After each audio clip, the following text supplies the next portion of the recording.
दूसरे दिन वह अपने एक दोस्त की बेटी की शादी में गई। उसका नाम रेनू था। वो एक कामकाजी दिन था। 10:15 का समय था।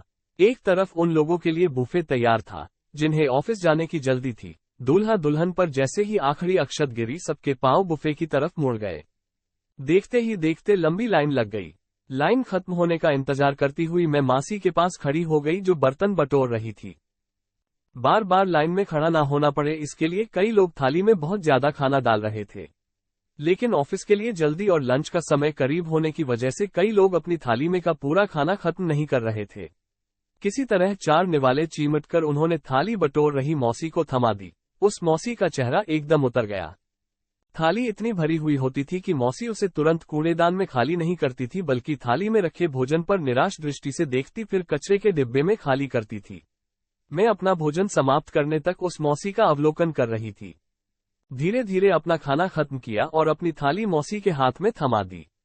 थाली पूरी तरह से खाली देखकर मासी के चेहरे पर संतोष झलक रहा था।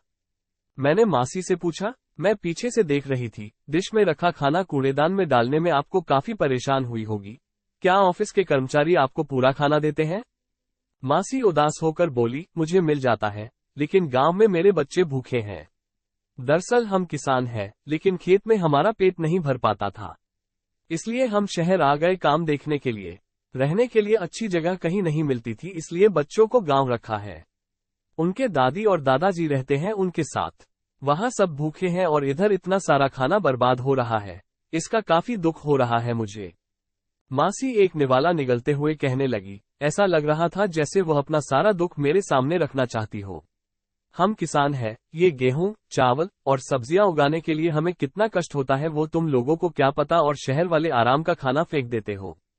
बहुत मन को लगता है। वास्तव में बहुत से लोग से पानी पीकर ही तृप्त होना पड़ता है। एक वक्त के खाने के लिए वो दिन भर मेहनत करते हैं। मैं सुन्न थी। मासी को क्या जवाब दूं? मुझे समझ नहीं आ रहा था।